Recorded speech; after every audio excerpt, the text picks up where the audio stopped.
Hello प्यारे बच्चों, कैसे हैं आप लोग। आई होप बहुत अच्छे होंगे। आज हम लोग बहुत दिनों बाद मिल रहे हैं और आज हम लोग बहुत ही महत्वपूर्ण फैक्ट को देखने वाले हैं जो आपके सभी एग्ज़ाम के लिए बहुत ही ज़्यादा मददगार साबित होने वाला है। तो चलिए शुरुआत करते हैं आज के क्लास की। 16 महाजनपदों से जुड़े हैं वो सारे फैक्ट आप लोगों को बताए जाएंगे जो विभिन्न एग्ज़ाम में बार बार पूछे जाते हैं। आपके कुरु महाजनपद की राजधानी थी इंद्रप्रस्थ जो वर्तमान में उत्तर प्रदेश में पड़ता है। पांचाल महाजनपद की दो राजधानियां थी, अहिछत्र और काम्पिल्य, और ये भी वर्तमान उत्तर प्रदेश में पड़ता है। कोसल महाजनपद की राजधानी भी दो थी, एक थी श्रावस्ती और दूसरा था साकेत जो कि वर्तमान उत्तर प्रदेश में था। मल्ल महाजनपद की राजधानी भी दो थी, एक था कुशीनगर और दूसरा पावापुरी, ये भी आपके उत्तर प्रदेश में पड़ता था। सूरसेन महाजनपद की राजधानी मथुरा थी, ये भी वर्तमान उत्तर प्रदेश में था। वत्स की राजधानी कौशाम्बी थी, ये भी वर्तमान उत्तर प्रदेश में था। काशी महाजनपद की राजधानी वाराणसी में पड़ता था, ये भी उत्तर प्रदेश में स्थित है।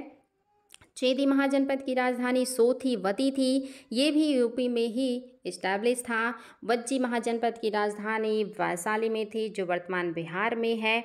मगध महाजनपद की राजधानी ये आपका यहाँ पे होना चाहिए था राजगिरी और गिरिब्रज। ध्यान देंगे बच्चों, यहाँ पे होना चाहिए था आपका राजगिरी और गिरिब्रज। पहले मगध महाजनपद की राजधानी थी राजगिरी और बाद में हो गया था गिरिब्रज। राजगिरी और गिरिब्रज याद रखिएगा, बहुत ही ज़्यादा इम्पॉर्टेंट है, एग्ज़ाम में बार बार पूछा जाता है। और आगे चल के इसकी राजधानी पाटलिपुत्र भी हो गई थी, तो याद रखिएगा इसकी राजधानियों का नाम गिरिब्रज, राजगिरी और बाद में हो गया था पाटलिपुत्र जो कि बिहार में स्थित था। अंग महाजनपद की राजधानी थी चंपा, ये वर्तमान बिहार में पड़ता था। तो आप देख रहे हैं कि आपकी जो राजधानियां हैं 8 और उनकी महाजनपद वो उत्तर प्रदेश में हैं और ये सारे मैंने एक कलर से किए हुए हैं। तो आप लोग देख लीजिएगा कि 8 महाजनपद कौन कौन से हैं जो उत्तर प्रदेश में हैं। वो 8 एक कलर से हैं और एक साथ एक सीक्वेंस में हैं। 3 महाजनपद ऐसे थे जो बिहार में पड़ते थे, उन्हें मैंने अलग कलर से किया हुआ है, आप इसे भी देख लीजिएगा। एग्ज़ाम में पूछा जाता है कि कौन सा महाजनपद बिहार में था, कौन सा महाजनपद उत्तर प्रदेश में था। ये सारी चीज़ें मैंने आप लोगों के लिए एक जगह कलेक्ट कर दिया है। कंपोज महाजनपद की राजधानी हाटक या राजपुर था जिसका वर्तमान स्थिति कश्मीर में है। गांधार महाजनपद की राजधानी तक्षशिला थी जो पश्चिमोत्तर सीमा पे था, वर्तमान आपका जो पश्चिमोत्तर क्षेत्र है पाकिस्तान में पड़ता है ये। मत्स्य महाजनपद की राजधानी विराटनगर थी जो वर्तमान राजस्थान में पड़ता है। अवंती महाजनपद की भी दो राजधानियां हैं, उत्तरी अवंती की राजधानी उज्जैन थी और दक्षिणी की राजधानी माहिष्मती थी और ये वर्तमान मध्य प्रदेश में पड़ता है। और आपका 16वां महाजनपद अस्मक महाजनपद था जिसकी कई राजधानियां बारी बारी से हुई, नाम बदल बदल के। पोर्टल, कभी आपको पैठन और कभी आपको प्रतिष्ठान, कोई भी ऑप्शन एग्जाम में मिल सकता है, इनमें से कोई भी हो तो सभी सही हैं और ये वर्तमान महाराष्ट्र में है, याद रखिएगा, बहुत ही ज़्यादा महत्वपूर्ण है। इसके अलावा और भी महत्वपूर्ण फैक्ट जो एग्जाम में बार बार पूछे जाते हैं, जैसे सबसे उत्तरी महाजनपद कौन सी थी, तो कंबोज था जिसकी राजधानी हाटक थी और ये आपके कश्मीर में पड़ता था। सबसे दक्षिणी महाजनपद कई बार पूछा गया है, ये अस्मक था और जो नर्मदा नदी के दक्षिण में था या गोदावरी नदी के किनारे था, ये भी एग्जाम में आया हुआ है। सबसे पूर्वी महाजनपद आपका अंग था जिसकी राजधानी चंपा थी और ये बिहार में था, ये सबसे पूर्वी महाजनपद था, याद रखिएगा, महत्वपूर्ण है। इसके अलावा और भी बहुत सारे महत्वपूर्ण फैक्ट हैं जो आपके लिए बेहद इंपॉर्टेंट है। 4 महाजनपदों की 2 राजधानियाँ थीं, आप देख रहे हैं एग्जाम में कई बार आया हुआ है कि किसकी राजधानियाँ 2 थीं, तो पांचाल की 2 राजधानियां हैं अहिछत्र और काम्पिल्य।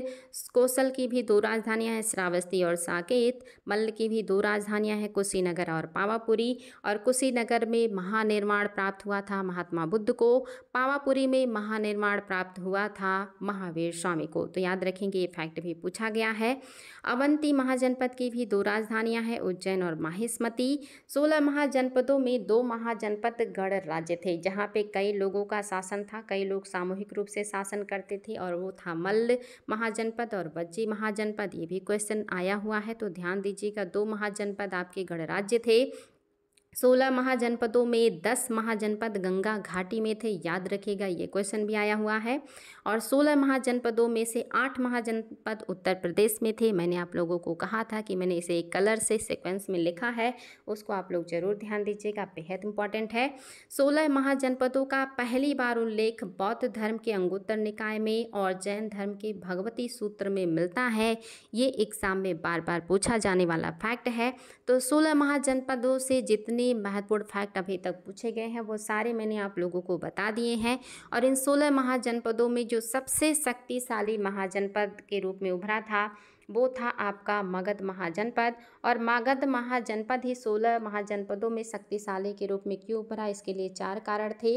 पहला, ये गंगा और सोन नदी के संगम पे था, गंगा और सोन नदी के संगम पे था, इसलिए उपजाऊ मैदान था। और उस उपजाऊ मैदान में बहुत ज़्यादा उत्पादन होने से यहाँ की जो जनता है समृद्ध हुई, ज़्यादा टैक्स जमा किया, जिससे राजकोष में पैसा आया। और राजा के पास जब पैसा आएगा तो अपने साम्राज्य का अच्छे से देखभाल करेगा और विस्तार करेगा। दूसरा, मगध महाजनपद के दक्षिण में जंगल थे और इन जंगलों से लकड़ी और हाथी की प्राप्ति हो जाती थी। जंगल से जो लकड़ी मिलता था उससे भवन, रथ और बाकी काम किए जाते थे। और हाथियों का प्रयोग युद्ध भूमि में बड़े पैमाने पे किया जाता था। यहाँ से हाथियों को पकड़ करके प्रशिक्षित करके युद्ध भूमि में प्रयोग किया जाता था, इसलिए मगध को हाथी भी आसानी से मिल जाते थे। तीसरा जो रीजन है, यहाँ पे खनिज की अधिकता थी, यानी कि जो बिहार का दक्षिणी इलाका है, झारखंड से सटा हुआ, इस इलाके में लोहा, तांबा, इस तरह के जो धातुएं हैं, सोने चांदी की भी प्राप्ति हो जाती थी, खास करके लोहे वगैरह की प्राप्ति, जिससे हथियार और औजार बनाना काफ़ी आसान था और जिसका उपयोग कृषि में भी हो सकता था और साथ ही हथियारों का उपयोग युद्ध भूमि में हो सकता था। आसानी से इन्हें सारी चीज़ें प्राप्त हो जाती थी।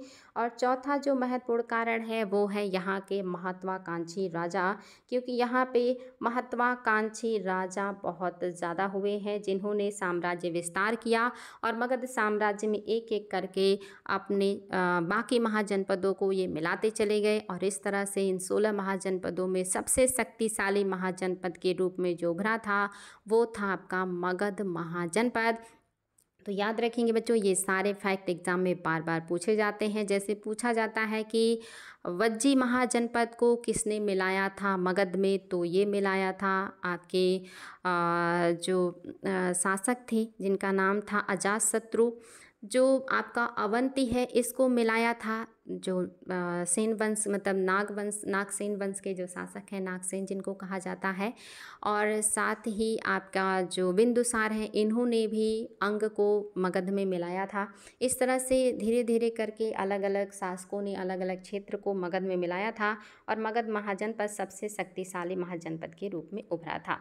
तो उम्मीद है कि आपको ये 16 महाजनपदों की क्लास काफ़ी हेल्पफुल होगी और यहाँ से जो भी एग्ज़ाम में क्वेश्चन पूछे जाते हैं वो आप लोगों का आसानी से तैयार हो जाएगा और आप लोगों को कोई समस्या नहीं होने वाली है। तो आज के लिए इतना ही, फिर मिलेंगे ऐसे ही महत्वपूर्ण टॉपिक के साथ।